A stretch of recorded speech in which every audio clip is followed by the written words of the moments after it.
Atiamaki na sima ya milulu ya remise reprise. Ministre ya sika ya mambi matali bokolongono bwanzoto, Jean-Jacques Mbongani azwi bongo bokonzi bwaye. Andimisa miete, ekolo Congo ezali mpenza na mingi ya kosala na mambi matali bokolongono pamba te ba stratégie batiaki pona kolute contre ba makono elakisi ba lacune ya ba système ya santé na ba niveau ebele.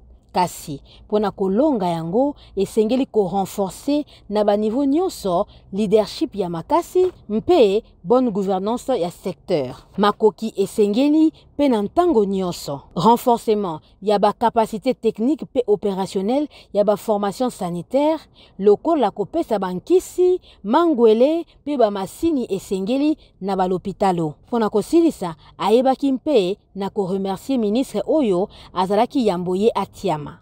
Nathalie Sekabuoro Simurabie pour la VOA Afrique Kinshasa.